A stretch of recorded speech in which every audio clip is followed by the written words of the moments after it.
Kumusta po? At isang magandang araw po ng Biyernes sa inyo lahat, mga sambayanan karerista. September 19, 2025. At muli, meron tayong 7 pangarerang paglilibangan tulad ng dati. Alas 5 po ang start time. Tayo po'y diretsa na rin po kagad sa ating pagbigay ng giya, kaya halina po. Karera numero 1, start po ng winner take all, races 1 to 7, isang 3-year-old and above maiden race for placers. Meron po tayong pentapekta, distance 1,400 meters, post time 5 o'clock p.m. We have 7 entries. Ating pong pili at singlein po natin ito rito, yung numero 3, Borderline. Ito po'y binalik muli ang renda from CB Garganta to JB Hernandez ngayon. Huling takbo niya nung September 5, dumating lamang po ng tersera pwesto po to kay Sing Anyusong. At sa aking tingin, lamang po siya rito. Pagkakataon niya na pong graduate sa maiden race. Kaya sa karera numero 1, single numero 3, Borderline. Karera numero 2, distance 1,400 meters, ang class 4, group 42 to 56 split. Start ng peak 6, races 2 to 7. Post time is 5:30 p.m. Meron pong Super 6 na kapalob dito. At merong 10 kalok. Ating pong pampremera rito yung numero 4, Frugality, na isa pong imported horse. At ito po'y papatnubayan po muli ni GL Ciego Jr. Nung pinakahuling takbo niya nung last August 31, ito po'y napalaban po ni sa kapwa mga imported horse at dumating lamang po siya ng pampitong pwesto sa kabayang nalong Romantic Story.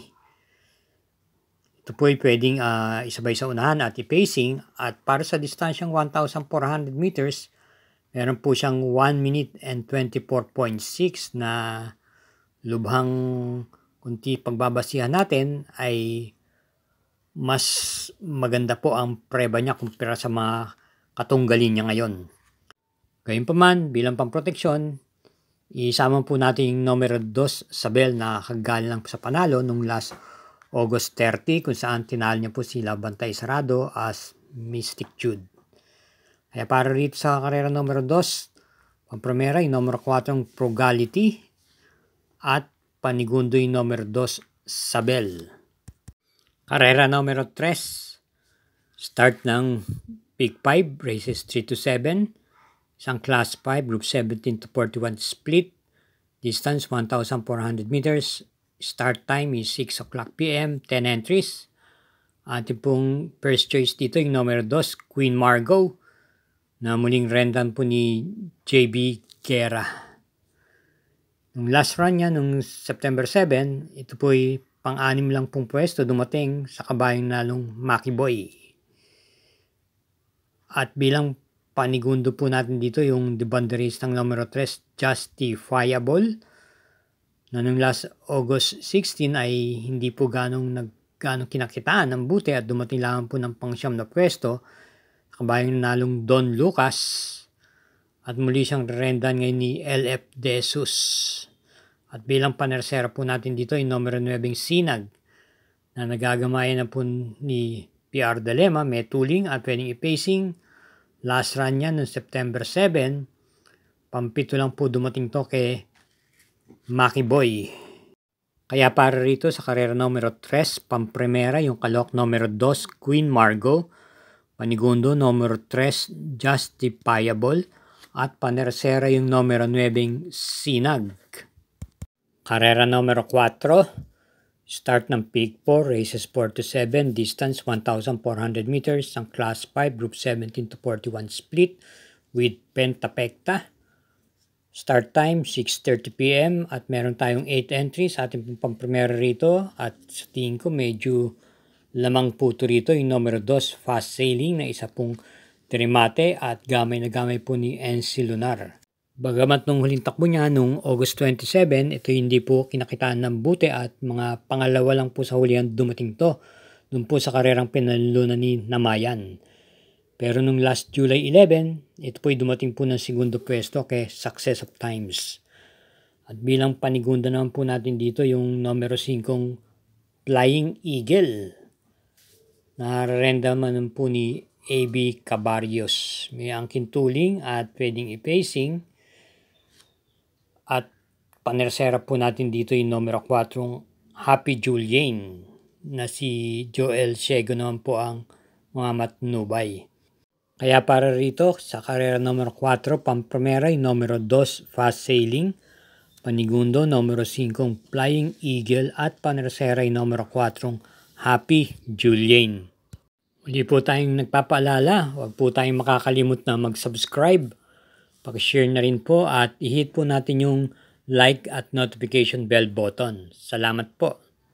Karera numero 5, may distansyang 1,400 meters at meron po tayong Super 6. Isang Class 5, 17 to 41 group split. At ito po meron siyang nakalahok at post time is 7 o'clock p.m. At yung pong pampremera rito yung numero 3 Arthur's Team na muli pong rerenda ni RC Baldonido. Maganda naman po na ang kanyang pinapakita lately itong mga nakaraan huling takbo niya, parati pong nasa sa timbangan. Nung pinakahuli po ay dumating po siya ng 4th pwesto noong September 13 kay Polite Bell. Ito ay pwede pong i-pacing at iparimati itong kabayong to. At bilang panigundo naman natin dito ay siguradong magdadala ng marcha sa unahan at subok na ang tibay basta nasa harap. Yung numero 5 Hang Loose na gamay po ni M.A. Alvarez. Yung last September 10, ito po ay inabot na lang po sa meta. Nangusuan lang po to ni Asintado at dumating lamang po siyang segundo pwesto. May tuling po ito. At bilang panersera po natin dito, yung isa pa rin matuling sa unahan, yung numero 1 Money for Gabriel, nararenda naman po ni J.A. Guse. Laras run niya, nalunod po ito sa harapan at dumating lamang po ng pang-8 pwesto noong September 13 kay Wild is the Wind. Kaya para rito sa karera numero 5, pampremera numero 3 Arthur's Team, panigundo numero 5 Hang Loose at panersera numero 1 Money for Gabriel. Karera numero 6 penultimate race, distance 1,400 meters with pentapekta. Isang Class 4, Group 42 to 56 split. Post time is 7:30 p.m. Meron po tayo ditong 11 kalahok at 2 coupled entries, yung numero 4 at numero 7. Pampremera po natin dito yung coupled entries na imported horse, yung numero 4 Zoom at yung 4A na High Maintenance. Mas atin binibigyan din dito yung 4A High Maintenance dahil subok na po sa malaking labanan. At nung last August 17, ito po ay dumating lamang po ng 5th pwesto bagamat siya po ang segundo llamado ron sa karerang pinalunan po ni Windfall. Ito po ay pwedeng i-pacing at iparimate. Samantalang yung coupled entry niya na Zoom, ito po ay kagaling lang po sa isang magandang panalo sa maiden at tumakbo po ito nung last August 23 sa isang regular race kung saan pang-anim lang po siya dumating sa karerang pinalunan po ni Blue Mind Theory.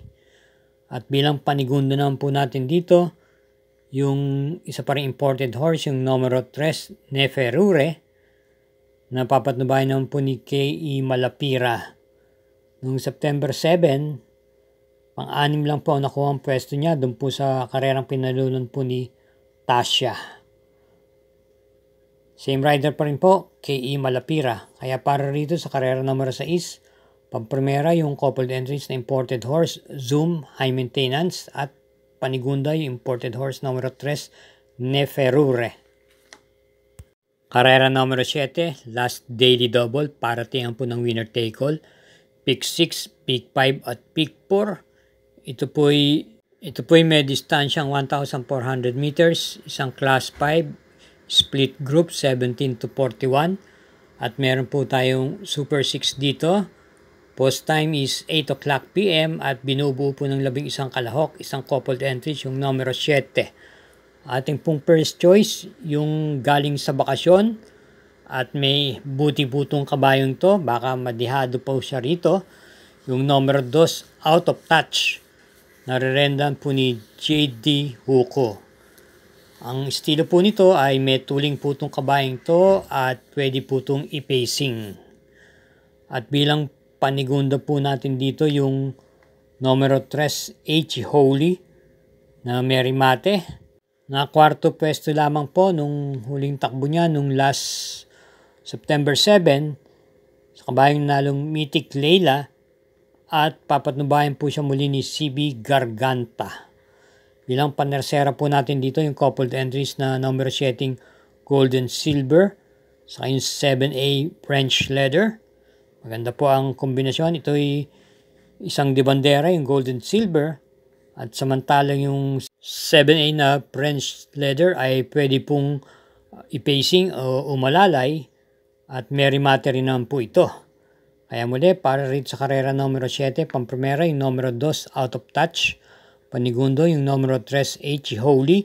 At panersera yung coupled entries numero 7, Golden Silver, French Leather. Sa lahat po ng tumatangkilik sa Mangkelos TV, thank you again for watching at hinay-hinay lang po talaga tayo sa ating paglilibang. Ingat po at happy Friday racing!